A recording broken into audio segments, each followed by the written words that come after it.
Hello and welcome. You're watching To The Point. Tonight we focus the entire show on India Today's devastating revelations about the Mathura massacre. There's no doubt that the UP government had been repeatedly warned and was aware of the situation, but either chose to ignore it, or worse, it was perhaps complicit. The details we've revealed are not just shocking, they almost defy belief.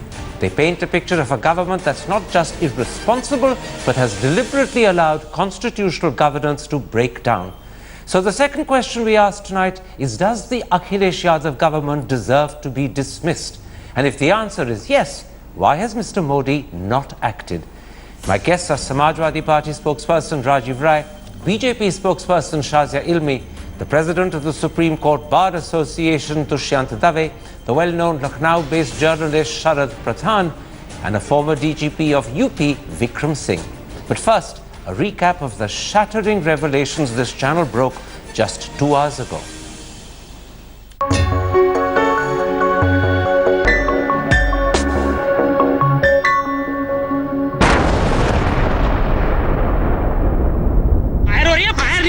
Fire हो रही है इधर से सिपाही मार दिया तो मर गया सिपाही मार दिया तुम्हारे अंदर सिपाही मार दिया अंदर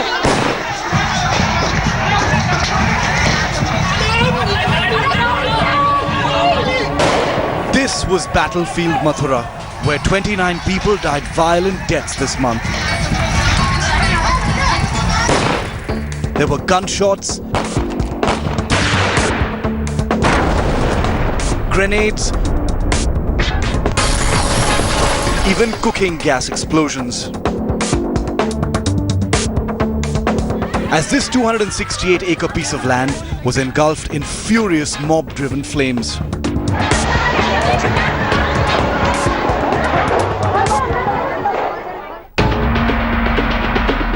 After the Mathura mayhem played out, after 29 persons, including 2 senior policemen, lay dead, their families totally devastated. मैं समझता हूँ पुलिस को पूरी बातचीत और तैयारी के साथ उनसे बातचीत भी करनी थी और पुलिस पूरी तैयारी के साथ वहाँ जाना चाहिए था, लेकिन जो जोखिम हुआ है या जो घटना घटी है किसी की जानकारी में नहीं था कि इतने असले होंगे. Uttar Pradesh's government was quick to blame local intelligence, or the alleged lack of it, for the devastating spillage of blood. And with their boss calling the blame, UP's top cops appeared to fall in line. But what you're about to see is the apparent truth about Mathura and how it may have had nothing to do with any intelligence lapse. The worst thing that's crossing your mind right now could be the actual truth. India Today's special investigation team now shows how Uttar Pradesh's rulers in Lucknow simply dismissed specific intelligence that a disastrous face-off was just waiting to happen.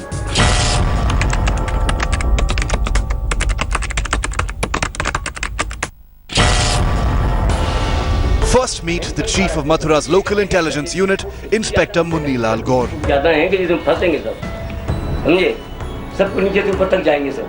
Anguished by accusations that his department slept on intelligence, he opens his secret files for India Today.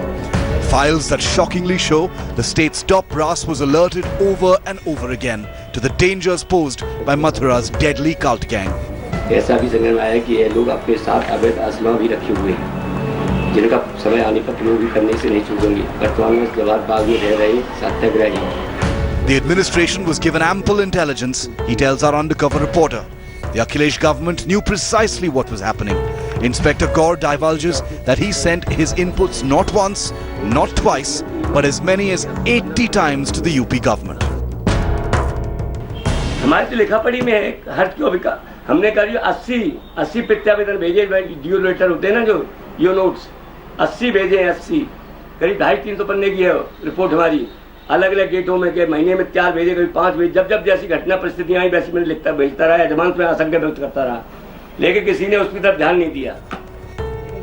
Inspector Gaur shows us copies of his intelligence dossiers on the Mathura cult, sent directly to the Akhilesh government sitting in Lucknow. His multiple inputs clearly stating that Mathura was a time bomb. ये जो भेजी है ना, सबसे पहले मैंने इनको दिया है अवैध असलों के संबंध में। देखिए लिखा है, टैग लगा हुआ है। अवैध असलों के संबंध में हमने दिया सबसे पहले रिपोर्ट इनको 23 जनवरी 15-20 में लिखा हुआ है, समझे। इसमें लिखा है मैंने, इतने 6 पन्ने की है ये। Mathura's intelligence chief then reads it out aloud for the India Today team. यहाँ उल्लेखनीय है, संगठन जुड़े उपद्रवियों के बच्चे, महिला पुरुषों की संख्या अधिक होने की एवं संगठन के प्रति समर्पित प्रभाव सोने कार्ड, यह लोग अपने साथ करीब 3 फीट डंडा हर समय रखते हैं, जो हर समय पुलिस प्रधान झंडे झगड़ने के लिए एवं हर परिस्थिति का सामना करने के लिए तैयार रहते हैं। ऐसा भी संज्ञान में आया कि यह लोग अपने साथ अवैध असला भी रखे हुए हैं, जिनका समय आने पर प्रयोग भी करने से नहीं चूकेंगे। In case you didn't hear that clearly, here it is again. Inspector Gaur's alarming intelligence to the state administration about a potential lethal assault from the encroachers of Jawahar Bagh. This warning was issued over a year ago on the 23rd of January 2015. ऐसा भी समझ में आया कि ये लोग अपने साथ अवैध असला भी रखे हुए हैं, जिनका समय आने पर प्रयोग भी करने से नहीं चूकेंगे। वर्तमान में जवाहर बाग में रह रहे सत्याग्रही अत्यधिक उत्तेजित है तथा प्रशासन से लड़ने झगड़ने को तैयार है। यदि उनके साथ पर्याप्त संख्या में पुलिस बल लेकर कार्रवाई नहीं की गई तो अपर्याप्त पुलिस बल के साथ कोई भी घटना घटित हो सकती है। 23 जनवरी 14 उसकी है आपकी रिपोर्ट 15 की, 23 जनवरी 15 की। इसलिए इनको हटाने की सुनिश्चित रणनीति, आप सुनिए, इसको इसलिए इनको हटाने की सुनिश्चित रणनीति एवं पर्याप्त पुलिस बल के साथ ही कार्रवाई किया जाना समीचीन होगा। It is terrifyingly clear. If Inspector Gaur's repeated warnings from as far back as January 2015 had been responded to, the Mathura Carnage could perhaps have been prevented. But there's more. Mathura's district and police officials did in fact inform their bosses in Lucknow about the mounting trouble at Jawahar Bagh.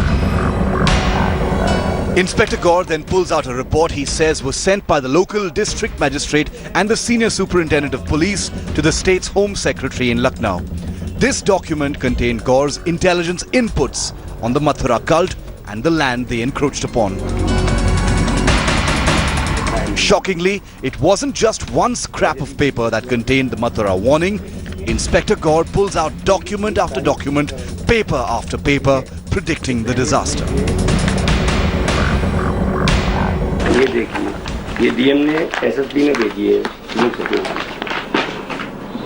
जिलाधिकारी मुख्य में। इस सबसे बड़ी बात ये है, निरीक्षक कहलाए कि कोर्ट की गई रिपोर्ट है।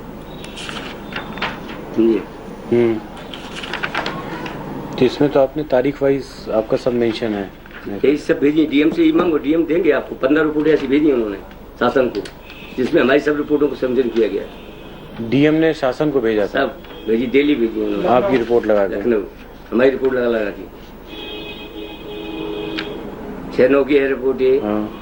10 नवंबर 14 की है, 10 नवंबर 14 की है, 29/11 14 की है, 15 की आ गई, 23 जनवरी 15 की आ गई, मारपीट वाली जिसमें हुई है इनकी। 25 जनवरी की है, इन्होंने यही लिखा है इसमें। Inspector Gaur tells India Today he kept streaming this information to the government till even a day before the bloodshed took place. Take a look at how specific his warnings were. In this June 1st report, just a day before the violence, he actually listed out the lethal arms acquired by the cult. Is the blood of 29 persons on the UP government's hands? Why did the UP government ignore specific warnings on the Mathura cult? Could the Mathura bloodbath have been stopped if the government acted? With Vishwas Kumar and Arun Singh in Mathura, this is India Today's special investigation team.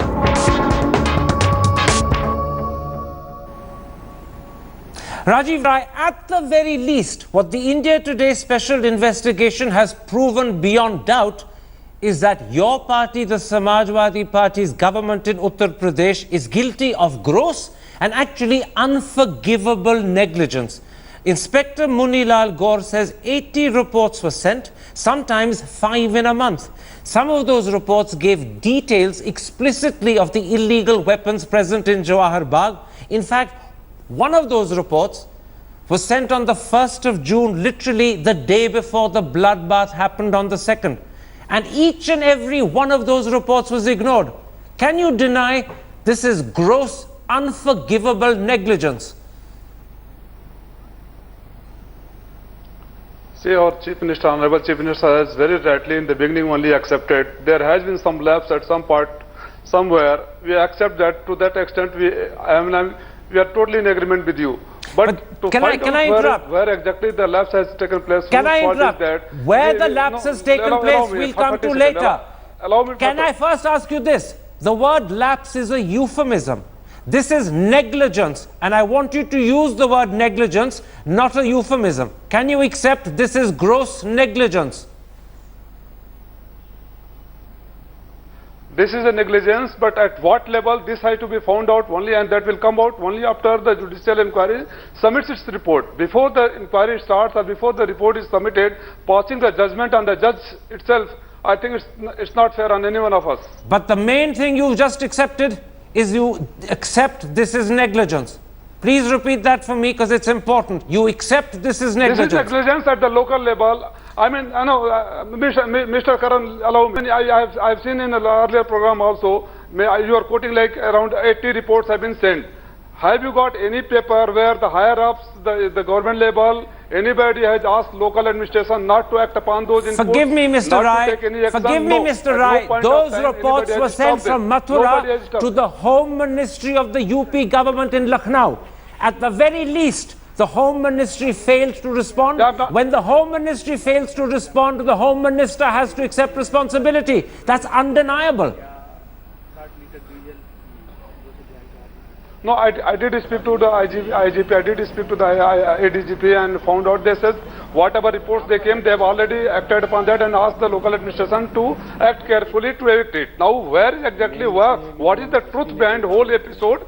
For that only first we ordered for the administrative inquiry. Opposition was not satisfied. They went to the Supreme Court. You say you found out privately that in fact the reports were acted upon, and you're saying that you were told that local officers were told to respond. None of that happened, so it's all questionable whether what you're saying is actually the truth or not. But obviously you're going to come up with some answer. Let me bring in Shah Zaid. That truth will come out only after inquiry. That truth will come out only after inquiry. But the main thing you've accepted tonight, and you've accepted it twice, is this is negligence. I'm repeating that for the audience. You are accepting as spokesman of the Samajwadi Party that negligence happened. Negligence at the local level. Shah Zaid, I want to quote to you from the report sent on the 23rd of January 2015. And remember, that's 16 months, 16 whole months before the 2nd of June bloodbath.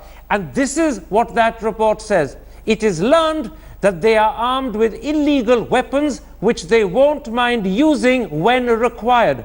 The Satyagrahis living at Jawahar Bagh were enraged and ready to fight with the administration. And finally, that report says, if action with adequate police support is not taken, anything can happen. No warning could be more explicit than that, and yet this explicit warning was ignored. Let me ask you, what does that tell you about the response of the UP Home Ministry and the UP police hierarchy? No, I don't think it's just negligence. I think it's criminal negligence. The lives of two officers, the SP and SHO, would have been saved. And look at, but what is shocking to me is that the local intelligence is being blamed, whereas the investigation clearly shows that the local intelligence units and officers had submitted so many reports, yet these officers were sent just for a recce, without any support whatsoever, and there was a cache of arms and ammunition. You know, we talked about Naxal areas, we talk about Red Corridor, right in the heart of Mathura city. This is something like gangs of Wasseypur happening. Local intelligence knows about it. There are 80 reports, so to speak, and nothing is done. What kind of political patronage are we talking about, and to such gundas? Absolutely. Apparently, Jai Gurudev's land, one of the followers is So it is very scary, also at many levels. You see, it's very scary because the police does not feel safe. Well, let me bring in the police. Imagine what would happen to the common citizen. Let me bring in the police, because we have Shazia, a former DGP of police in UP, Vikram Singh, with us. I want to come, Mr. Vikram Singh, specifically to what Sub-Inspector Tomar has told the India Today special investigation. I'm quoting him. "We knew criminals were sitting here. We had no powers to arrest. We were not allowed to act." He also then says that the UP police were only told to guard the Mathura Bagh from the outside. Doesn't that clearly suggest that the police were aware, but their political bosses had restrained them? Precisely, Mr. Thapar, you have opened a can of worms through your incisive reporting, and it will be difficult to or impossible to brush it aside. The incontrovertible evidence has gone to show that everybody was privy to the intelligence, hardcore intelligence provided by the local intelligence, and the complicity is equally there. The unmitigated disaster and the criminal administrative tragedy that has befallen Mathura because of Jawahar Bagh.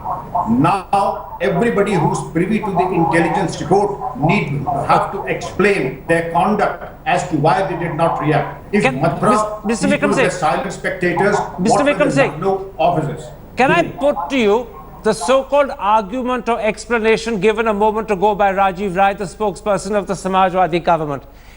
He's accepted negligence happened, but he seems to insist that it only happened either at the local level or at a very junior level in UP, at the Lucknow stage.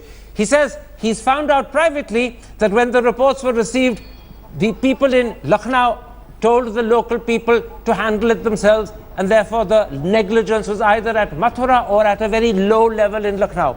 Now, you've been DGP. When such serious reports are sent, will they not go all the way to the top of the Home Ministry in Lucknow?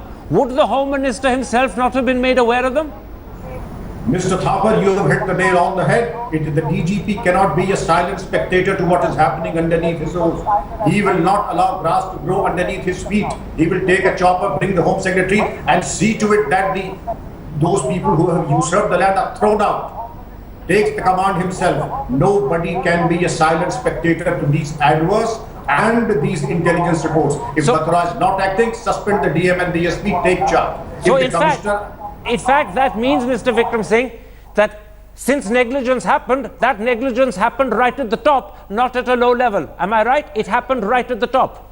At all levels, starting from Mathura, everybody who was privy to the intelligence report, that we, including everybody in the political bosses too, have a lot of explaining to do as to why they did not react. What kind of complicity or marked timing, or they were looking the other side when the intelligence reports were very much there, very clear, very specific and prophetic, I would say. Very quickly, Mr. Vikram Singh, can one then from the charge of negligence exclude the DGP? Secondly, can you exclude the Home Minister of the UP government? You cannot exclude anyone, anybody who was privy to the intelligence report. Why did he not react on that, and why did he not come down like a ton of bricks? Whether it was the DGP or whether it was the Chief Minister, they have a lot of explaining to do. Even up to the Chief Minister, you cannot exclude even the Chief Minister from the charge of negligence. Am I right, Mr. Vikram Singh? Absolutely, because you are privy to the intelligence report. Why did you not react immediately? Now, I want to bring in Dushyant Dave at this point. Mr. Dave, what's even more perplexing and perhaps even more worrying is that Sub-Inspector Tomar says that the government in Lucknow actually wanted to lease Jawahar Bagh to Ram Vriksha Yadav for the phenomenal price of 1 rupee per acre. And Sub-Inspector Tomar says, and again I'm quoting him, the lease was about to be finalized. It stopped only because lawyers took the matter to the High Court. If that lease had gone through, Yadav and his people would have had a legal right to continue, and the problem presumably would have perpetuated and got much worse. So far from tackling the problem, and much worse than their negligence in failing to do so, the government in UP was actually actively planning to lease out the property and make the problem much worse. And that's now therefore much worse than negligence. They were actually going to exacerbate the problem.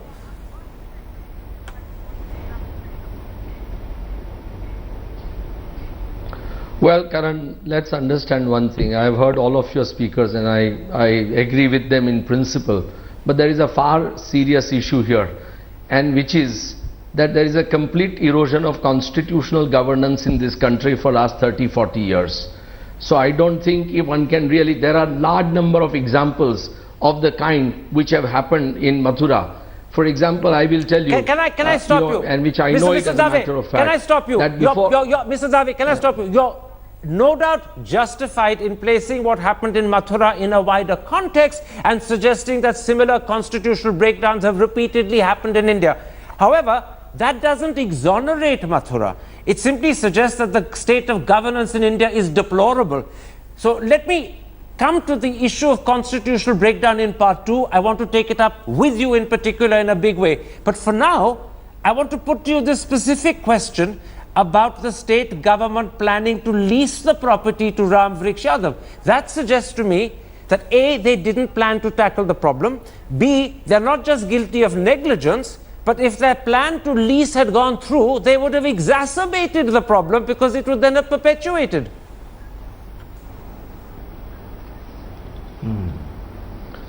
Listen, Karan, you will have to have this debate in a larger perspective. Let's not take it in the context of what has happened in Mathura.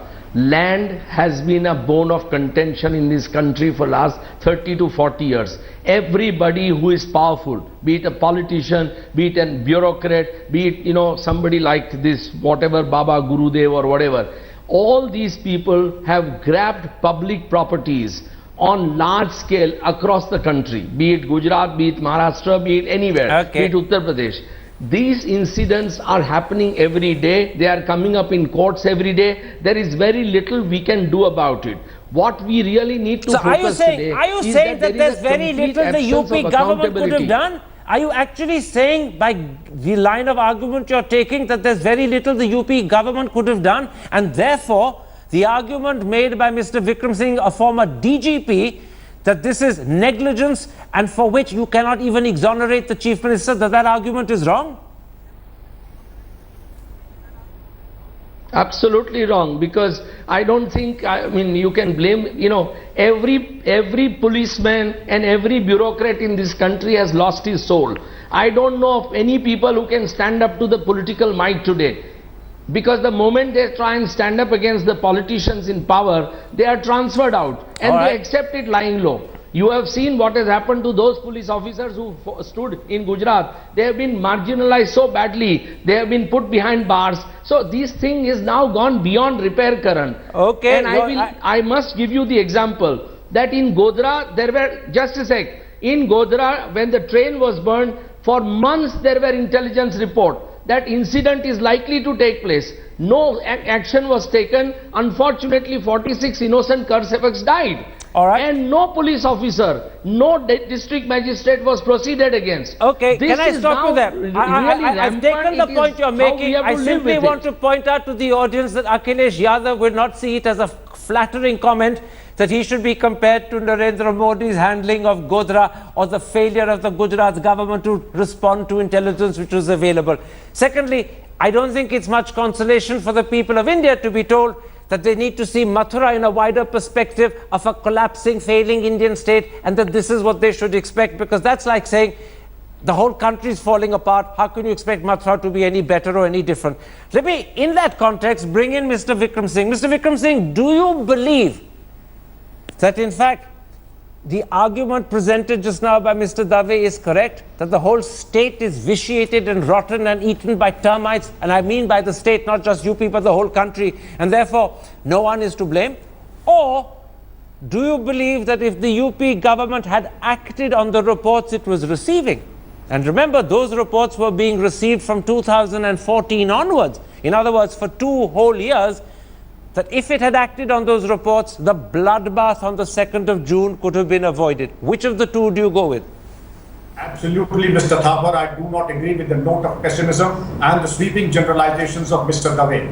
Firstly, I know for every 5 officers who would be supine, there would be 1 officer who would be upright and who would say, though my head be bleeding, it will be unbound. You cannot just say that everything has gone absolutely, you've gone beyond repair. Now, You cannot, a person who is privy to an intelligence report, we should concentrate on Mathura itself. It will be a very dangerous proposition to say that those who are privy to such intelligence and specific intelligence report can just absolve themselves of their moral and administrative responsibility.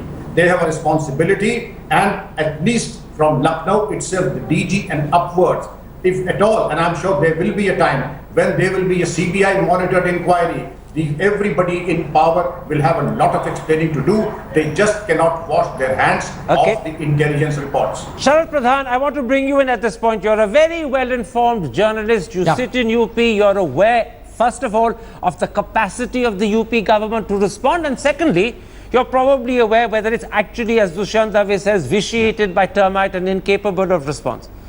Do you believe that Dushyant Dave has a good argument when he says, see it in a wider perspective, the whole country is falling down, you can't blame any one individual as a result for what happened in Mathura? Or do you believe that this is a classic example of an ineffective, inefficient government, negligent to the point of unforgivable? Which is it? Negligence that is unforgivable, or see it in a bigger perspective? It's absolutely unforgivable, because everybody who knew Mathura, even I was aware that this kind of a thing is going on there. People would come in with this kind of information. Do you know that there's a man called Akhilesh Yadav who has the patronage of Akhilesh Yadav's uncle, and that is why he is there, because all this jhagda over there was over the property of this Jai Guru Dev, a godman, in whom Shivpal Yadav had tremendous faith and also had a great liaison with him. Incidentally, he was also a Yadav. Can I interrupt and you there? And when he died, it was Shivpal Yadav who went and anointed him. Can I interrupt you there? You brought in the connection with Shivpal Yadav, who is the Chief Minister's uncle. Now, in the context of talking of negligence, negligence that continued not for 1 month or two, but for 2 full years, when you say that in fact the Chief Minister's uncle has a role to play, are you suggesting this is more than negligence, that this is complicity, that this is deliberate, that this happened knowingly? This has come...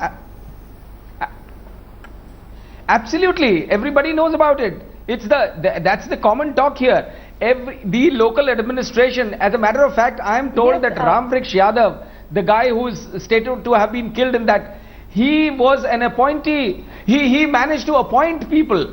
He would get the SP and police officers or the district administration of his choice. That kind of clout he enjoyed, and no one dared to question him. Otherwise, how could this happen at a stone's throw from the district magistrate residence and in a premises that was adjoining the police lines? Let me bring in Rajiv Rai. Mr. Thapar, I want to point out. Let me bring in Rajiv Rai, because Rajiv Rai, you're hearing 2 things that are from your point of view damning.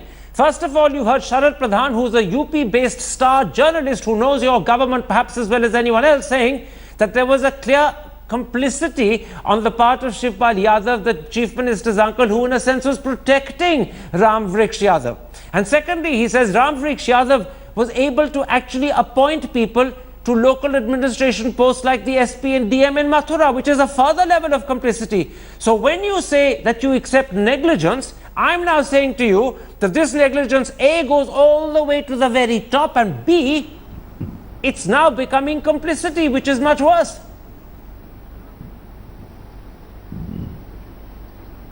Karan, I do not know what is the source of Mr. Sharad Pradhan's information, but I completely deny and refuse both the charges. There was no connection whatsoever with Mr. Shivpal Yadav in this incident, number one. This Home Ministry also is not the portfolio of Mr. Shivpal Yadav. It does not look after that Home Department. Second thing... It may not be his portfolio, but as the Chief Minister's uncle, he's a very powerful person, and everyone knows that that relationship counts for a lot. Both so if he extends his patronage and protection, that would suggest complicity. This is somebody can make a statement. We cannot take it. Somebody can make a statement. What is the evidence? Is there any evidence? Like some time back you said. Very quickly, Mr. Pradhan. Do you have Mr. Pradhan? Do you have any evidence to back up what you said? Mr. Pradhan, do you have any evidence to back up what you said? Very quickly. You know the... One sec, Mr. Pradhan, go ahead. This is an open secret. This doesn't require when it is as good as day and night. Everybody in Mathura is fully aware of this. And this is again, there is audio evidence. There is evidence about Mr. Shipal Yadav getting the succession. Go ahead, Shazia. Yes, I want to add to what Sharadji is saying. And I speak as a former journalist who's from UP. You read all the local reports. The SSP there is Rakesh Kumar, known to be very close. There have been corruption charges against him. SSP of Mathura, and I think his name is Rakesh Kumar. Yeah. And this happened on his watch. He is extremely close. Senior officers are scared of him. You please check with Mr. Sharad Pradhan. It's an open secret. You talk to senior officers. They're scared to talk about it, but this, and he knew about it. And that is the reason he has not been suspended. Along with other officers, and you must understand, like lambs to the slaughterhouse. Absolutely, what a very colourful phrase, and unfortunately, what a brutally correct phrase in the circumstances of what happened on the 2nd. We're going to take a break at that point, and when I come back, I'm going to turn to that second critical question. Do we now have the basis for a constitutional deliberate breakdown of governance, and would the exercise of Article 356 to dismiss the Akhilesh Yadav government be justified? And if the answer to that is yes, then why hasn't Mr. Modi acted? Why does he act so quickly in the case of Congress governments in Arunachal Pradesh and Uttarakhand, but drag his feet in the case of UP, where clearly some would say the argument for action is even stronger? The implications and consequences of India today's shattering revelations about what lies behind the horrible Mathura bloodbath that happened on the 2nd of June. Rajiv Rai, I put it to you that what we have is a classic case of failure of constitutional government. You have gross negligence amounting to complicity that continued for 2 years. You allowed a situation to build up where the authority of the state was being challenged without any response from the state. I put it to you, this is grounds for dismissing your government under Article 356.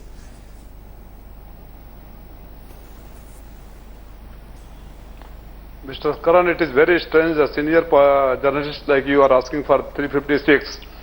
Godhra happened, thousands of our people were massacred for months together. 2 months back, Haryana happened, 5 days there are no government existing in the Haryana. Vyapam has happened, you have not asked for 356.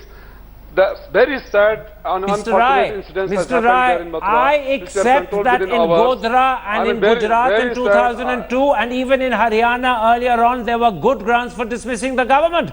I'm not disputing that. I'm asking you, however, about your government's deliberate negligence, which some people consider complicity, that went on for not 1 month or 2 or 3, but went on for 2 years. Would you accept that amounts to a deliberate, planned constitutional breakdown of law and order and governance, amounting to a good case for Article 356? Would you accept that? I mean, absolutely, something is unimaginable. It is, first thing, let me clarify, I repeat it again. It was not a deliberate negligence on the part of government. We have accepted, Chief Minister has accepted, there were lapses at the local level. For that, judicial inquiry has been ordered. Just and a moment. It is, again, I repeat, unfair on any part of any one of us. The former DGP said that these reports would have gone all the way to the DGP of the day as well as to the Home Minister of the day. Former DGP should remember his tenure. Former DGP must remember his tenure and the government under which you are working. What was the condition at that time? Well, that's another matter.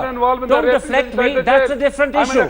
That is a different issue. It doesn't affect the consequences of what's happened today. You can't equate the two. Let me bring in Dushyant Dave. I know, Dushyant Dave, that you took... No, we are not saying, we are not comparing. We are not saying. What we are asking is, wait till judicial inquiry reports comes out. I assure on behalf of our party, action will be taken and nobody at the top level or low level will be spared. I heard you, Mr. Rai. Your argument is wait till the judicial authority pronounces on what happened. Mr. Dave, let me bring you in.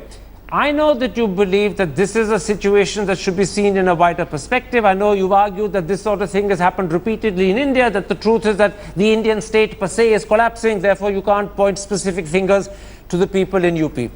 However, that said and done, I'm going to ask you still a specific question about UP and ask you to please concentrate on UP rather than the wider perspective. What we've seen is for 2 years running, a government in UP disregarding intelligence, perhaps complicit in doing so, allowing a situation of constitutional breakdown to happen in Mathura. Are those valid grounds for dismissing the government under Section 356 or not? Certainly not. There is a vast difference between erosion in constitutional governance and breakdown of a constitutional machinery. This is a pure and simple law and order situation. Yes, it has been mishandled. Yes, it could have been handled much differently. And I certainly feel, unfortunately, 2 very senior officers have died, and I mean, we all must take the responsibility for their deaths. But we must also acknowledge the fact that the police has lost its control over, law and order situation. How is it that these senior officers went in without proper backup? This is same thing that happened when the Bombay terrorist attack took place, when Mr. Karkare and all died. They were not even wearing the vests, forgive me, Mr. which were Dave, supposed to be worn. Mr. There Dave, is something you're seriously wrong. subtly but cleverly changing the subject. I agree with you that the police were irresponsible to go in without proper backup, and that the death of those 2 officers was perhaps negligence on the part of the police. But I'm asking you to concentrate on the fact that for 2 years running, a government in Lucknow deliberately and consciously ignored intelligence reports, allowed a situation to build up because it didn't act. Should that government today pay the price by being dismissed? No, not at all. Certainly not. Article 356 is for a much larger and a much serious breakdown of constitutional machinery. If isolated incidents like this are utilized to dismiss governments, there will be no federalism left in this country. So please don't even suggest that. I agree with Mr. Rai that it is preposterous to even suggest that. I don't hold brief for UP government. Okay. Certainly, I mean, they must be held responsible. But that does not mean, and we have seen in Uttarakhand recently, how the High Court came down heavily and how Supreme Court tackled the issue. I think Mr. Modi will be well advised to shy away from exercising 356. Unfortunately, Shazia Ilmi has left out at this critical point. I wanted very much to put this question to her, but she's not there, so I'll put it instead to you, Mr. Sharad Pradhan. As you heard Mr. Dave mention, Mr. Modi had no compunction whatsoever in imposing President's rule, first in Arunachal Pradesh, then in Uttarakhand, and no doubt this was part of his strategy to create Congress Mukt Bharat. I personally believe, and if Mr. Vikram Singh had been with us, I'm sure he would agree, that the situation in UP, in Mathura, is far greater and far worse than anything that happened in Arunachal Pradesh and Uttarakhand. And therefore, if Arunachal Pradesh and Uttarakhand warranted President's rule, clearly UP does even more. And yet, he's not acting as far as UP is concerned.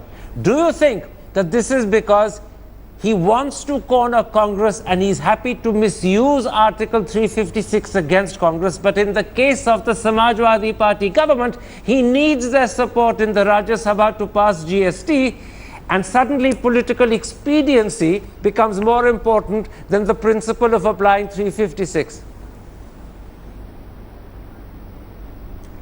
I have no reason to disagree with you. There is, you hit the nail on the head. And as a matter of fact, what is being rumored today with the Rajya Sabha elections taking place, that there is some kind of unwritten underhand understanding between Samajwadi Party and the BJP, which sounds very strange. But this is what is being rumored. And Ms. Thapar, I would like to add a few things to draw particularly Mr. Rai's and Mr. Dushkant Dave's attention. It is not something which happened at the behest of the government. It happened only when the High Court, the government, the administration moved in, when the High Court issued, not even when the High Court issued an order. High Court issued an order exactly 1 year ago. This was done when the High Court issued a contempt notice. What more evidence do you need to show that the government was deliberately in not acting on the reports? It is very, very evident that somebody was protecting them. Forgive me, as you point out, the High Court issued a contempt notice against the fact that the government a year earlier had failed to act on a High Court order. That itself tantamounts, in some people's eyes, to a breakdown of constitutional machinery. Governments are required to respond to directions from a High Court. Failing to do so, being accused of contempt, and then leading to this outcome could be further grounds. But I'm simply raising that as an issue. I can see Dushyant Dave both smiling and nodding his head. He clearly, being a lawyer, doesn't agree with me, and undoubtedly his opinion is better than mine. Every day contempt is being committed. But I've only got a minute left. I want to go back to Rajiv Rai and come back to that first point Sharad Pradhan made and put it to you, Mr. Rai. Many people watching this show, not just now, but for the last 2 hours since we broke the story, will suspect that Mulayam Singh Yadav has perhaps cut a deal in secret with Mr. Modi. Don't use Article 356 and dismiss my son Akhilesh's government, and in return, we will support GST and stand with the government in the Rajya Sabha where the NDA does not have a majority. No one can prove such a deal has been struck, because you know and I know these deals are struck A, behind closed doors, and B, with deniability. But the suspicion will have been generated, and that suspicion suggests murky politics where expediency gains over principle, where party interests trump national interests. How do you respond to that suspicion? Mr. Karan, it's ridiculous. Samajwadi Party cannot have any kind of direct or indirect understanding with BJP, number one. And Mr. Modi cannot dare to dismiss UP government. I challenge. He will have to do first with the Madhya Pradesh where Vyapam has happened. He has to do with the Haryana. Then he can think of UP. And UP, I mean, as Mr. Dushyant Dave said, it's a federal structure. We have a federal structure. For isolated incidents like this, you cannot go on dismissing and having, I mean, you are not a Hitler here. It is not possible. And I strongly deny.